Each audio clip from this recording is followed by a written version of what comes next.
cenderung negatif sekali. Aduh, masih aja percaya dengan hal yang seperti itu. Yang seperti itu memang ada, cuman Cuma sayangnya maksudnya mereka tersesat. Iya betul, itu mereka yang aku tersesat. sayangkan. Oke, jadi karena kera ini ya. Salah satunya memang tipu daya kera ini. Ya, tapi sekarang semuanya lebih jelas sih. Sebentar, tapi ngomong-ngomong saya merasakan ada sesuatu di sana. Seperti ada energi yang menarik untuk kita bahas.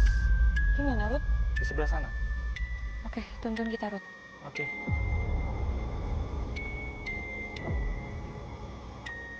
Energi kuat yang dirasakan oleh Rudi menarik kami untuk menelusuri lebih dalam hingga memasuki area goa. Wah, Ini kayak pintu masuknya ya? Wow. kita masuk tapi hati-hati ya. Ini sempit dan licin. Yuk. Assalamualaikum.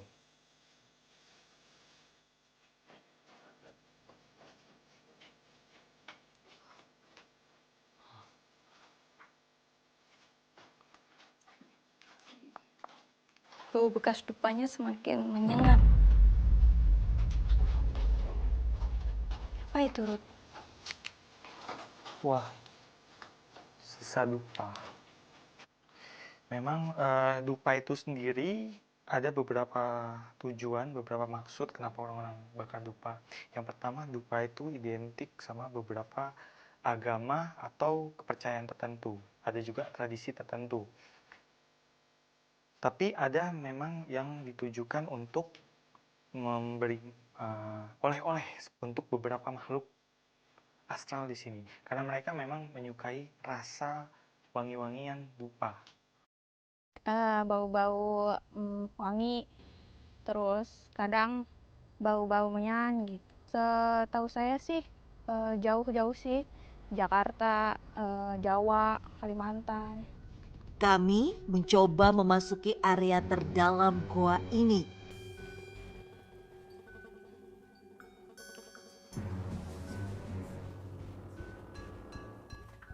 Di sini untuk orang yang klaustrofobia kayaknya nggak akan masuk. Betul. Klaustrofobia itu adalah takut fobia sama tempat-tempat sempit. Ini bawahnya juga. Dan Cat benar lengket gitu deh. saja, Bikin- Rudi merasakan sosok yang erat kaitannya dengan keberadaan goa tersebut.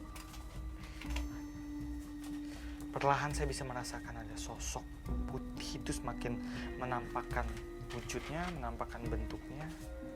Ini seperti kakek bersorban putih, berjubah putih. Mirip orang-orang suci zaman dulu. Mungkin dulunya ada bekas petilasan Semarnya, terus ada semacam patung Semarnya, mungkin ada simbol seperti itu. Jubahnya panjang segini. Kayak semacam gamis besar, longgar, warna putih. Kemudian ada sorbannya, dia berjanggut, janggutnya itu segini. Kumisnya ada tapi tipis sekali. Rambutnya serba putih. Kisaran umur berapa dia, Ruth? Dan alisnya pun putih. Kalau untuk manusia, ini umurnya ini seperti kakek berumur 70 tahun. Tapi aslinya? Aslinya dia sudah ratusan tahun. Aki. Dia biasa dipanggil Aki, tapi dia nggak mau nyebutin nama aslinya. Aki itu dalam bahasa Jawa, dalam bahasa Sunda artinya kakek. Iya. Apa respon dia saat manusia datang ke sini dan kasih dupa, Ruth? Apakah dia ngerasa seneng? Atau dia malah nggak suka sebenarnya?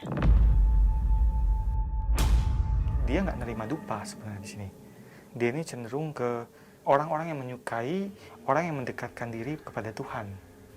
Iya. Dan dia bilang dia nggak ada hubungannya sama dupa-dupa ini. Ini beda tujuan, yang jelas bukan untuk dia. Dia bilang seperti itu.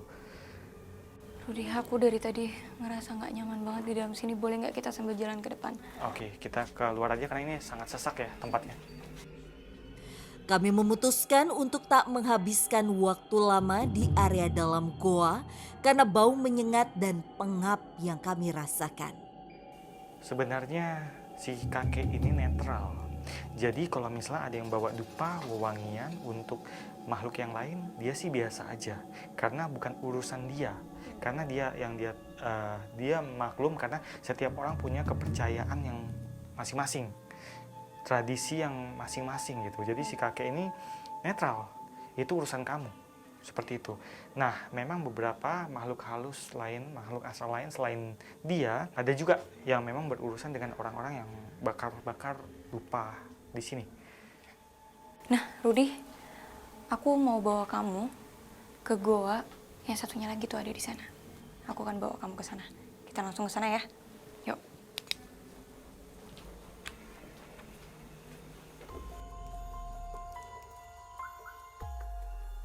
Kami pun melanjutkan penelusuran menuju goa selanjutnya dengan melewati beberapa semak dan hutan. Namun, sesuatu menarik perhatian kami. Rudi, ini kita sekarang menuju ke goa yang satunya lagi, yang tadi aku bilang. Dan memang jalannya cukup ekstrim, jadi harus ekstra hati-hati juga. Kamu ngerasain ada sosok apa di sini, Rud? Ada yang memperhatikan kita dari jauh. Matanya oranye, warnanya oranye.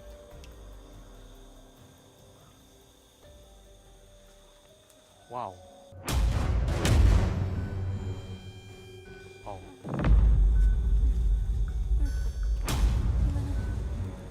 Si mata oranye ini wujudnya ular besar, hitam.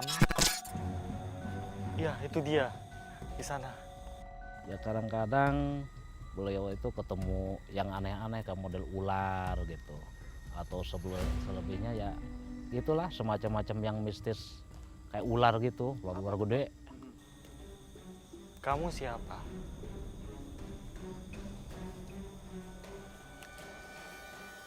Dia membentak. Katanya, kamu yang siapa? Kamu masuk wilayah saya.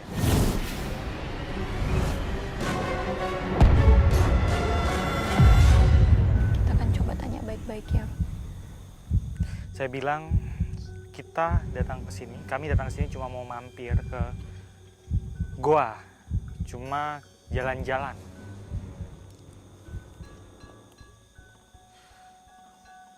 Dia bilang, boleh, tapi bawakan saya ayam mentah.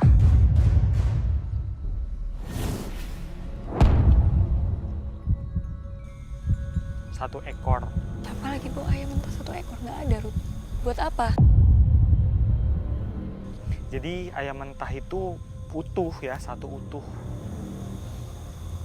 Buat apa dia mau ayam mentah, Makanan dia memang dia menghirup rasa-rasa aroma-aroma dari si ayam itu. Memang ada yang pernah bawa ke sini, Rud? Dia bilang yang bawa ke sini tuh kebanyakan wangi-wangian. Jadi dia ya makan, kadang-kala makan wangi-wangian itu, tapi dia lebih suka ayam mentah. Siapa sebenarnya sosok ular ini, Rud? Dia sudah lama sekali di sini, dan dia besarnya itu badannya itu segini, diameternya segini, panjangnya sekitar 10 meter ada mungkin, hampir 11 kali panjang tinggi saya. Kamu siapa namanya? Aruh. Ki Aruh. Kenapa ada Ki-nya? Dia dipanggil Ki karena memang dia sudah tua. Tua tuh berapa lama? Usia kamu berapa lama? Dia nggak tahu usianya berapa. Dia cuma bilang sudah sangat lama.